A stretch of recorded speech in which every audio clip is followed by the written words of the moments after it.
વિદ્યાર્થી મિત્રો, કિરણ પ્રકાશ શાસ્ત્ર લેક્ચર 10. તો આપણે અગાઉના લેક્ચરની અંદર આપણે વક્ર અરીસા જોયા. અરીસાની અંદર શું હોય વિદ્યાર્થી મિત્રો? તો આ જે વક્ર સપાટી હોય એની એક બાજુનો ભાગ, દાખલા તરીકે આ બાજુનો ભાગ વરખ કરી દેવામાં, પોલિશ કરી દેવામાં આવે. એટલે શું થશે કે આ માધ્યમ જે છે, એટલે કે કિરણ અહીંયાથી આમ જાય તો પરાવર્તન પામી પાછું આવે. ક્લિયર? આવી વક્ર સપાટી જોઈ, આને આપણે કહીશું અરીસો. અરીસાની અંદર આ એક માધ્યમ છે ને આ બીજું, પણ બીજો જે ભાગ છે અરીસાનો એ ભાગ શું કરેલો હોય? પોલિશ કરેલો હોય વિદ્યાર્થી મિત્રો. એટલે કિરણ આમથી આમ પાછું આવે. ખ્યાલ આવી ગયો? આજે આપણે જોઈશું ગોળીય અરીસો અથવા ગોળીય વક્ર સપાટી. ગોળીય વક્ર સપાટી. ગોળીય વક્ર સપાટી. ગોળીય વક્ર સપાટીની અંદર આ એક માધ્યમ હોય ને બીજું માધ્યમ હોય. ક્લિયર? આ પારદર્શક માધ્યમ હોય. પારદર્શક માધ્યમ આપણે આગળના લેક્ચરમાં ભણી ગયા કે સાહેબ પારદર્શક માધ્યમ હોય તો કિરણ જ્યારે અહીંયા આવે ત્યારે શું થાય? વક્રીભવન પામે. એટલે કે એક માધ્યમમાંથી બીજા માધ્યમમાં જાય. ખ્યાલ આવી ગયો? તો ફરીથી આ તો અરીસો અને આ છે ગોળીય વક્ર સપાટી. આ બેમાં ફરક શું છે? અરીસામાં અંદરની બાજુ પોલિશ કરેલી હોય એટલે કિરણ પરાવર્તન પામી પાછું આવે. જ્યારે આની અંદર તો સાહેબ બે માધ્યમ બની જાય. બે પારદર્શક માધ્યમ છે એટલે કિરણ એક માધ્યમમાંથી બીજા માધ્યમમાં દાખલ થાય. યાદ રાખજો વિદ્યાર્થી મિત્રો, ઘણીવાર આખું ચેપ્ટર ભણી જાય તો વિદ્યાર્થીને ખબર હોતી નથી કે પરાવર્તન ને વક્રીભવનમાં શું ફરક. તો બહુ જ સિમ્પલ. જ્યારે કિરણ આપાત થઈને એના માધ્યમમાં પાછું આવે તો એને કહેવાય પરાવર્તન. અહીંયા પરાવર્તન થાય. જ્યારે કિરણ એક માધ્યમમાંથી બીજા માધ્યમમાં દાખલ થાય એટલે કે આ એક માધ્યમ છે, આ બીજું છે, એકમાંથી બીજામાં દાખલ થાય તો આને કહેવાય વક્રીભવન. ખ્યાલ આવી ગયો વિદ્યાર્થી મિત્રો? કમ્પ્લીટ. તો આ તો તમારો અરીસો, આ ગોળીય વક્રી સપાટી જેમાં શું હોય? પારદર્શક માધ્યમ હોય. ક્લિયર? તો આજે આપણે ભણીશું ગોળીય વક્ર સપાટી. અગત્યનો ક્વેશ્ચન છે વિદ્યાર્થી મિત્રો, સમજજો. બહુ જ અગત્યનો છે. આના પરથી પાછળ થિયરી આવશે જે પરીક્ષાની અંદર લગભગ 100% પૂછાય છે. એટલે જો તમને આ થિયરી વ્યવસ્થિત આવડશે તો જ તમે એ થિયરી પણ સારી રીતે કરી શકશો. ક્લિયર? તો આજનો લેક્ચર બહુ જ અગત્યનું છે. શાંતિથી ધ્યાન આપજો, એકદમ શાંતિથી સમજજો. ચલો, ગોળીય વક્ર સપાટી માટે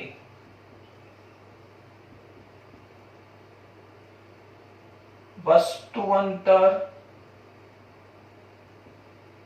પ્રતિબિંબ અંતર, વક્રીભવનાંક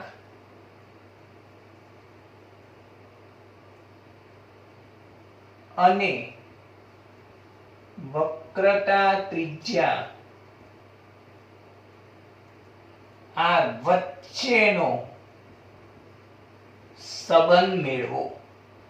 બહુ જ અગત્યનું સૂત્ર, સમજવા જેવું સૂત્ર. ખાસ ધ્યાન રાખજો વિદ્યાર્થી મિત્રો. ક્લિયર? ચલો, તો પહેલા આપણે લઈશું એક ગોળીય સપાટી. આ ગોળીય સપાટી છે. ક્લિયર? ચલો, આ માધ્યમનો વક્રીભવનાંક n1. ચલો, આ માધ્યમનો વક્રીભવનાંક n2. ખ્યાલ આવે છે કે વિદ્યાર્થી મિત્રો? આનો વક્રીભવનાંક n1, આનો n2. પારદર્શક માધ્યમ છે. ક્લિયર? 100% ખબર પડી ગઈ. કમ્પ્લીટ ખબર પડી ગઈ. ઓકે. હવે જુઓ, દાખલા તરીકે અહીંયા કોઈ વસ્તુ પડી છે ઓ, ચલો અહીંયા વસ્તુ પડી છે, ઓકે. હવે શું થશે? તો સાહેબ જ્યારે n1 માધ્યમમાંથી, જો મારી જોડે સ્પેસ ઓછી છે, ક્લિયર, એટલે હું વાક્ય બોલું છું, તમારે લખવું હોય તો લખી શકો છો. કિરણ n1 માધ્યમમાંથી નીકળી વક્રીભવન, આ વક્રકારક સપાટી છે, ધ્યાન રાખજો વિદ્યાર્થી મિત્રો, આ વક્ર સપાટી આગળથી વક્રીભવન પામી n2 માધ્યમમાં જાય છે. બોલો, કિરણ n1 માધ્યમમાંથી નીકળી વક્ર સપાટી આગળથી વક્રીભવન પામી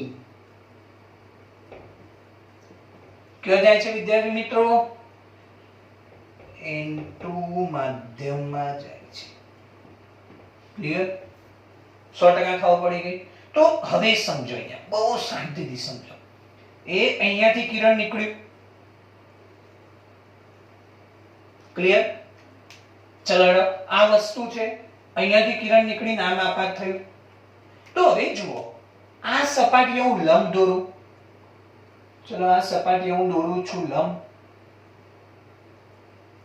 બહુ જ શાંતિથી સમજો, ખૂણા પણ સમજો, ક્લિયર? ચલો આપણને ખબર છે કે આ તો અરીસો જ વિચારો, ચલો ખાલી વિચારો કે સાહેબ અરીસો હોય, ગોળીય અરીસો, લંબ દોરો તો હંમેશા વક્રતા કેન્દ્ર સીમોથી જ પસાર થાય, ક્લિયર?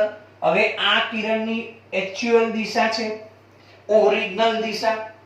હવે તો કિરણ જ્યારે આ n1 ના n2 આ ગોળીય સપાટી છે, સમજો, એટલે આ પાતળું માધ્યમ થશે, આ ઘટ માધ્યમ થશે. તો સાહેબ કિરણ પાતળા માધ્યમમાંથી ઘટ માધ્યમમાં જાય ત્યારે લંબ તરફ ફાંકવું પડે. ફરીથી પાતળા માધ્યમમાંથી કયા માધ્યમમાં જશે? ઘટ. એટલે કિરણ આમ જાય છે, પાતળામાંથી ઘટ એટલે લંબ તરફ. ફરીથી બોલો, શું ખરેખર આમ જાય છે? પાતળામાંથી ઘટ લંબ તરફ, લંબ તરફ ખરેખર આમ જાય છે, પણ લંબ તરફ. ફરીથી આમ લંબ તરફ, તરફ. આ લંબ છે, લંબ તરફ એટલે આમ વાંકવું પડે. ખ્યાલ આવે છે? બહુ શાંતિથી સમજો. ખરેખર કિરણની દિશા આ છે, આ લંબ છે, એ આમ ગયું, પણ પાતળામાંથી ઘટમાં એટલે લંબ તરફ, એટલે આમ તરફ ગયું, લંબ તરફ. ક્લિયર? એટલે અહીંયા આંખ ને અહીંયા છેદે એટલે અહીંયા એનું શું રચાશે? આઈ, પ્રતિબિંબ, ઇમેજ.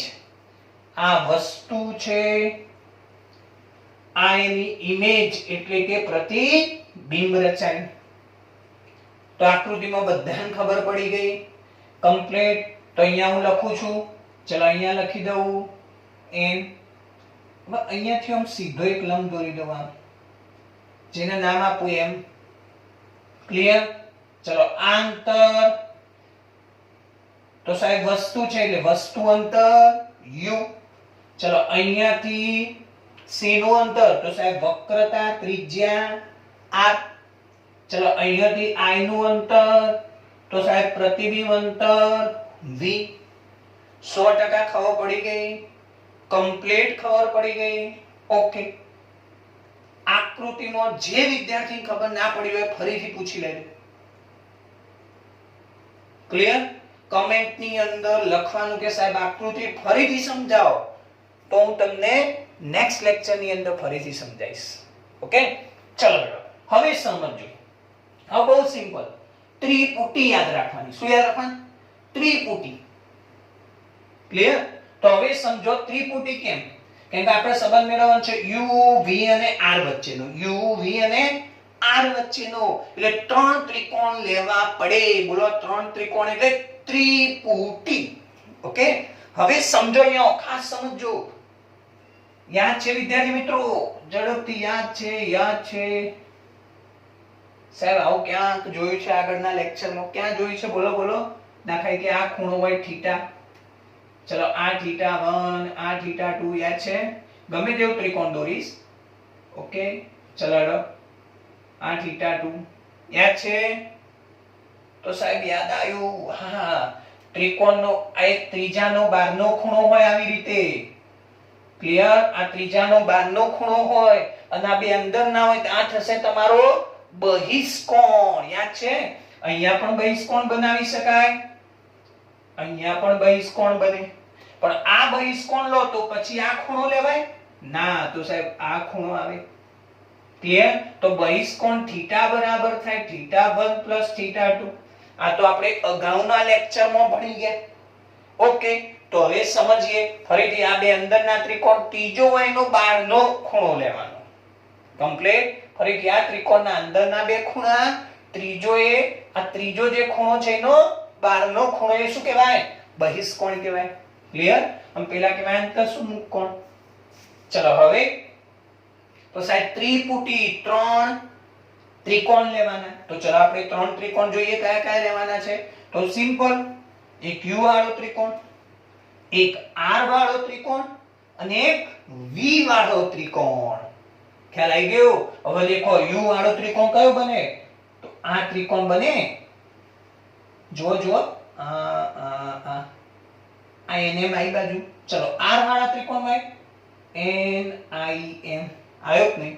તો તમને એમ થાય સાહેબ આંતર નાનું દર્પણ મુખ. યાદ છે? નાનું દર્પણ મુખ હોય તો આના બે એકદમ નજીક હોય, એકદમ છોટું, એટલે આ કેવું દર્પણ મુખ છે? નાનું. એટલે આ તમે અવગણી શકો. ક્લિયર? અગાઉના લેક્ચર જે વિદ્યાર્થીઓ ભર્યા છે એમને ખ્યાલ હશે. ક્લિયર? ચલો હવે સમજો. તો જુઓ આ U, આ R, આ V. તો બોલો R વાળો ત્રિકોણ કયો બનશે? આ બનશે NCM. પછી V વાળો ત્રિકોણ NIM. તો બધામાં દેખો NM કોમન આવે છે. તો ચલો પહેલા હું ત્રિકોણ લઈ લઉં. ત્રિકોણ બોલો કયો લઉં? OMN માટે લેવાય કે ના લેવાય? OMN માટે tan ખૂણો. ચલો O ખૂણો લો.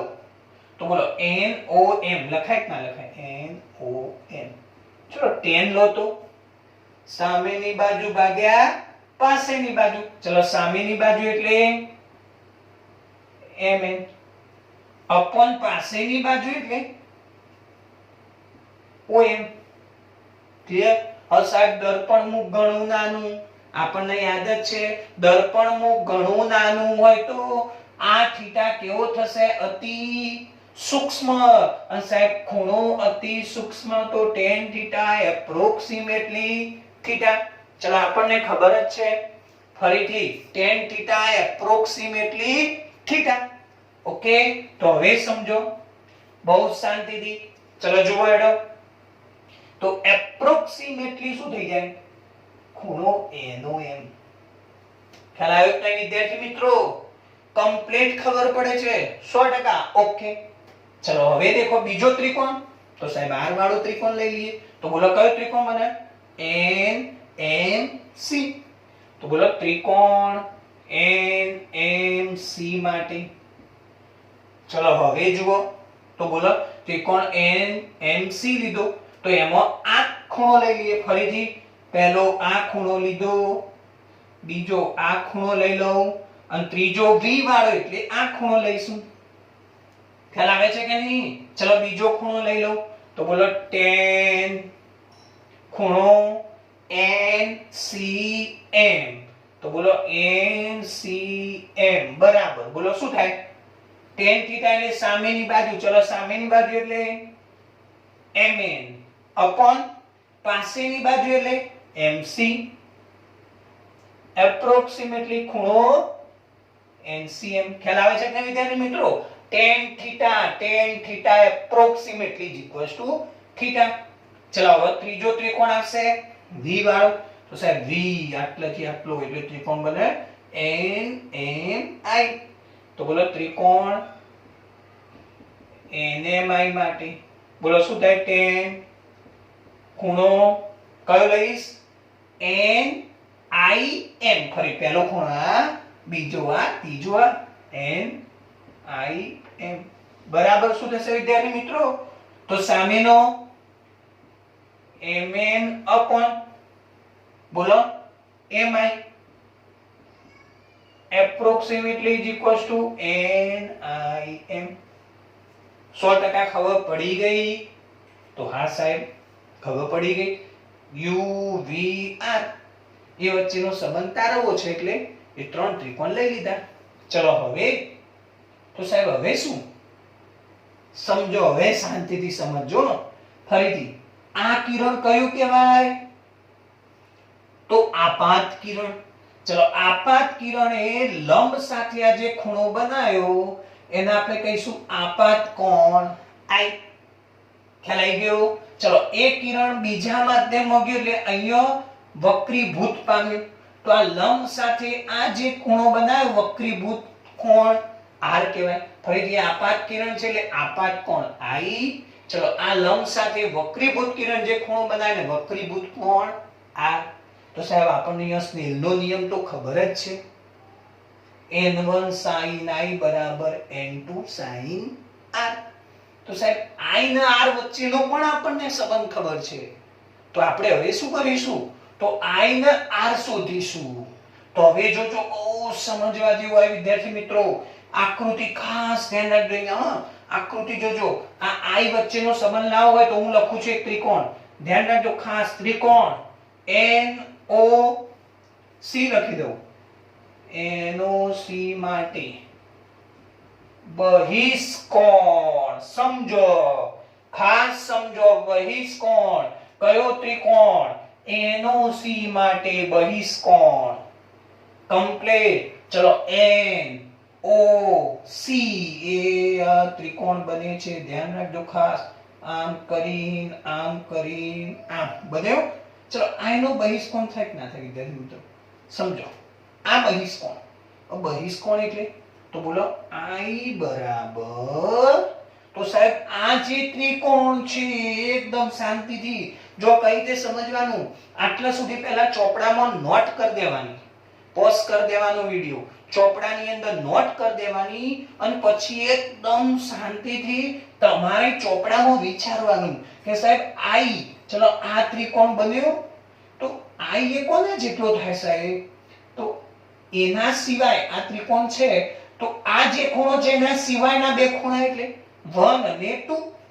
તો ફરીથી I બહિષ્કોણ થયો આ ત્રિકોણનો એ કોના જેટલો થાય? તો સાહેબ 1 અને 2 ના સરવાળા જેટલો. કયો કયો ખૂણો? 1 અને 2 ના સરવાળા જેટલો. ચલો 1 એટલે કયો ખૂણો હતો સાહેબ? તો NOM. ફરીથી 1 એટલે NOM. તો 1 ની જગ્યાએ લખી દઉં ખૂણો NOM પ્લસ ચલો સાહેબ 2 એટલે તો ખૂણો NCM. તો બોલો ખૂણો NCM. ખ્યાલ આવે છે કે નહીં? ઓકે. તો હવે 100% ખબર પડી ગઈ વિદ્યાર્થી મિત્રો? કમ્પ્લીટ ખબર પડે છે? ક્લિયર. ચલો હવે ચલો આને સમીકરણ 1 આપીએ. ચલો એ જ રીતે બીજો એક ત્રિકોણ લઈએ. ચલો બીજો ત્રિકોણ લઈએ. કિંમતો મૂકવી હોય તો તમે અહીંયા મૂકી શકો અને ના મૂકવી હોય પછીથી મૂકો તો પણ ચાલશે. ક્લિયર? તો ચલો હેડો હવે બોલો. હવે આ સાહેબ I ને R વચ્ચેનો સંબંધ ખબર છે. R કોનો બહિષ્કોણ થશે? તો R કોઈનો બહિષ્કોણ નહીં થાય. પણ જો અહીંયા આ ત્રિકોણ તમે આપણને ખબર છે I આવું જોઈએ, R આવું જોઈએ, 1 2 3 આવું જોઈએ, બીજું કઈ આવું જોઈએ નહીં. તો દેખો આ 2R3. તો આ ત્રિકોણ હું લઉં તો આ 3 નો બહારનો ખૂણો થાય કે ના થાય? તો બોલો કયા ત્રિકોણ માટે લઈશ? ત્રિકોણ NIC માટે. બહિષ્કોણ. ચલો ચલો ધ્યાન અહીંયા આપજો. ત્રિકોણ NIC માટે બહિષ્કોણ. ફરીથી બોલો NIC. આ ત્રિકોણ બહિષ્કોણ 2 થાય કે ના થાય? 2. આ બહિષ્કોણ બહારનો ખૂણો એના સિવાયના અંદરના બે ખૂણા is equals to R plus 3. ખ્યાલ આવી ગયો? તો ચલો 2 એટલે કયો ખૂણો? NCM. તો બોલો 2 એટલે ખૂણો NCM. ચલો RM ના ચલો 3 એટલે ખૂણો NIM. ખ્યાલ આવે છે વિદ્યાર્થી મિત્રો? NIM. ઓકે, તો NIM ખબર પડે છે કમ્પ્લીટ? ઓકે, તો ચલો હવે r ને કરતા બનાવી દઈએ અહીંયા ખૂણો NCM માઈનસ ખૂણો NIM. તો આ સમીકરણ 2 100% ખબર પડી ગઈ વિદ્યાર્થી મિત્રો? કમ્પ્લીટ. હવે આપણે વાપરીએ સ્નેલનો નિયમ.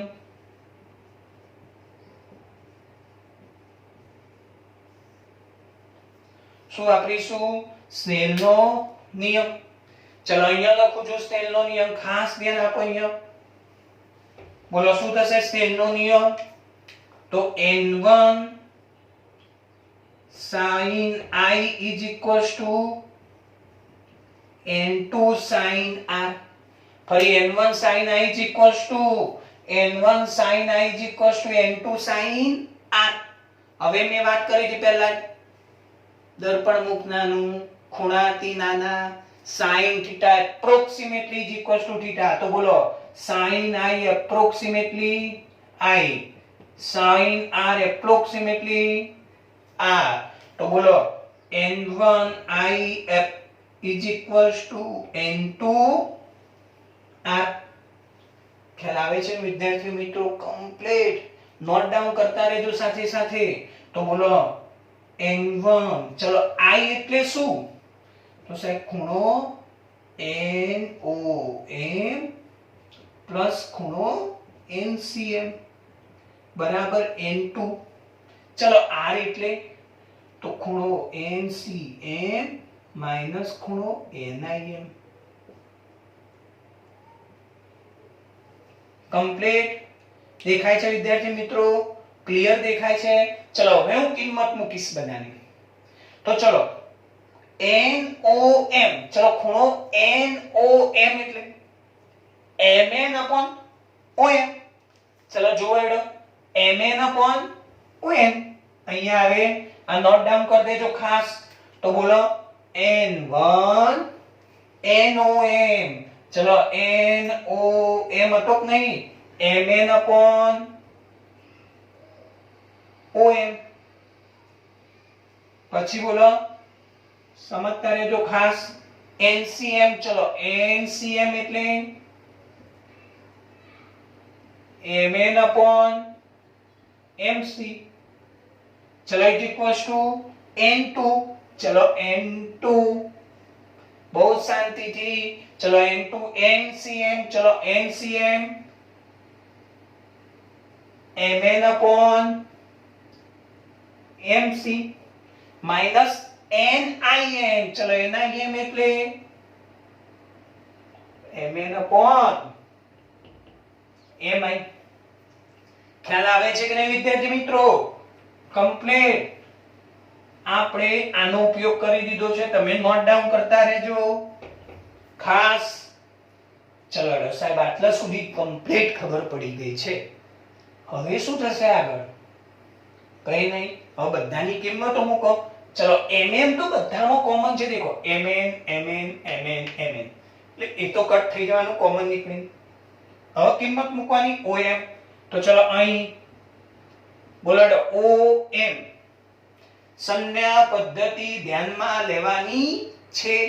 તો ચલો om એટલે આ શું છે? તો સાહેબ વસ્તુ. તો વસ્તુ અંતર્યું. હવે બોલો આ બાજુ માઈનસ. યાદ છે વસ્તુમાંથી કિરણ આમ જાય, આ બાજુનું માઈનસ આ બાજુનું પ્લસ. તો m is equals to minus u. ચલો બીજું mc. ચલો બોલો mc આ બાજુનું અંતર ધન. ચલો પછી mi v. ખ્યાલ આવી ગયો? કમ્પ્લીટ. ચલો હવે તો સમજો. હવે કિંમતો મૂકી દો.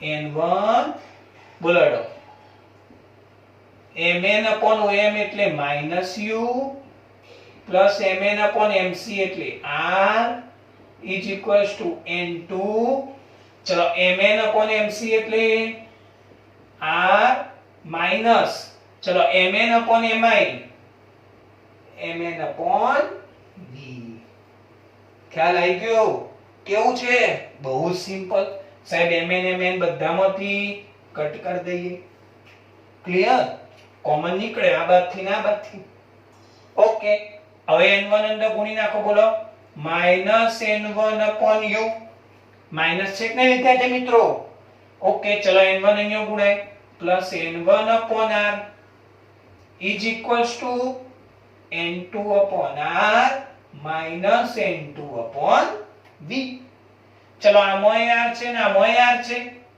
તો હવે તો સાહેબ બે r વાળા જોડે લાવી દો અને આ બાજુ લાવી દો તો -n1 upon u plus n2 upon v is equals to n2 upon r minus n1 upon r ફરીથી બોલો -n1 upon u આ બાજુ લઈ દો plus n2 upon v is equals to n2 upon r minus n1 upon r તો બોલો દો -n1 upon u plus n2 upon v is equals to r તો કોમન જ છે n2 minus n1 upon r ખ્યાલ આવી ગયો વિદ્યાર્થી મિત્રો કમ્પ્લીટ આ સૂત્રનો ઉપયોગ કરો એ સંજ્ઞા પદ્ધતિ ધ્યાનમાં લેવાની એટલે યુ ઋણ હોય તો ઋણ મૂકવાનો ધન હોય તો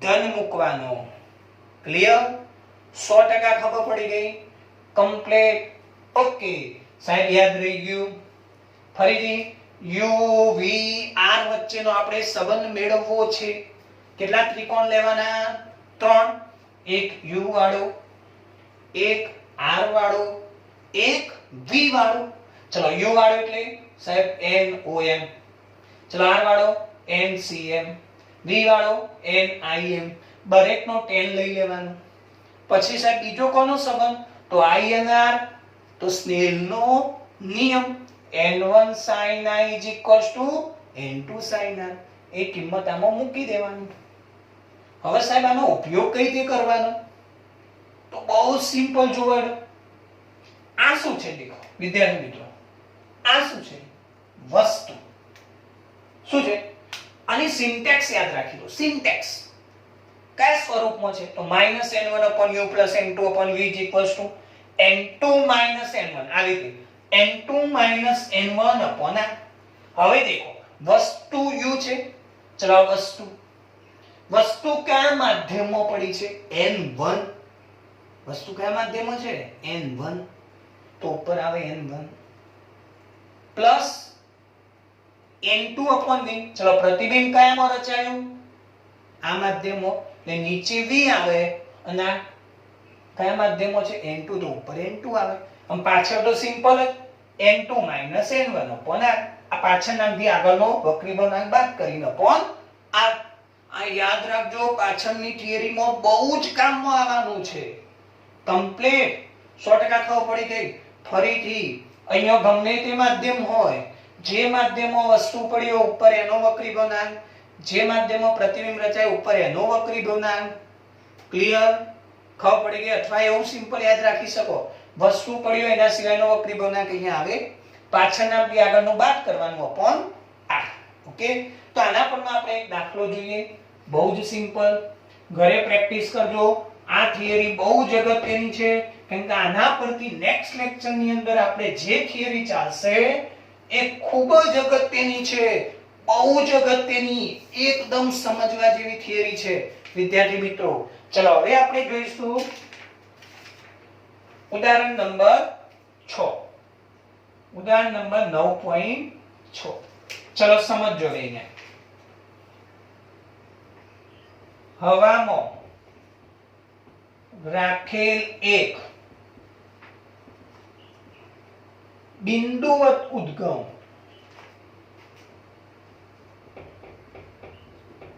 માંથી એક કાચની ગોળીય સપાટી જેના માટે n છે 1.5 અને r છે 20 સેન્ટીમીટર ક્લિયર પર આપાત થાય છે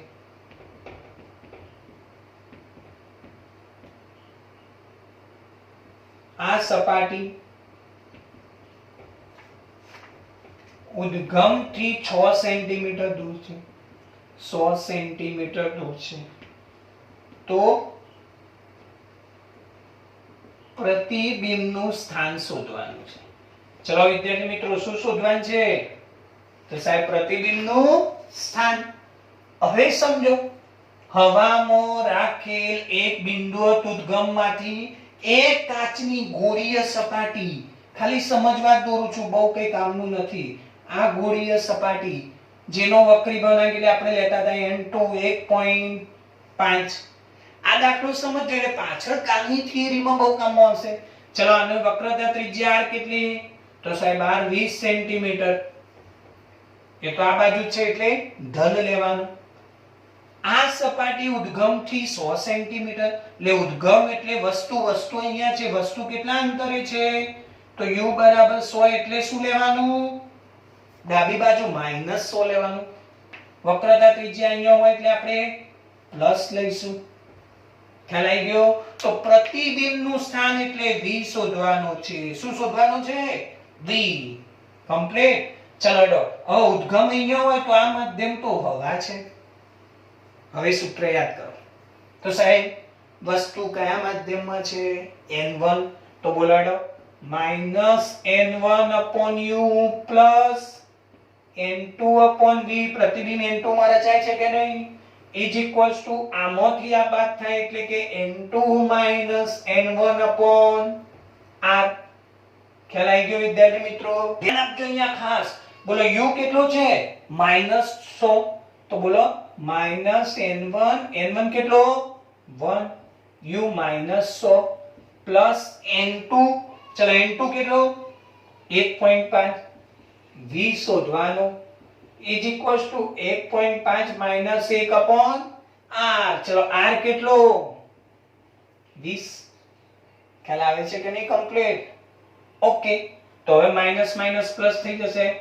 1/100 is plus 1.5/v is equals to 0.5/v તો ચલો હવે તો સાહેબ 1.5/v કરતા બનાવી દો ઓકે કેમ કે આપણે શોધવાનો છે v પ્રતિબિંબનું સ્થાન સાહેબ 0.5 એટલે તો 1/2 0.5 એટલે 1/2 તો 1/2 નીચે આવે એટલે 1/40 1/2 નીચે આવે 1/40 ચલો આ પહેલી બાદ જાય તો -1/100 ફરીથી આ m ના m 0.5 એટલે 1/2 એટલે 1/40 તો બોલો એડો 1/5/v is equals to ચોકડી ગુણાકાર કરી દો ડાયરેક્ટ 100 -40/100 ગુણ્યા 40 તો બોલો એડો 1.5/v is equals to 100 - 40 એટલે 60/100 ગુણ્યા 40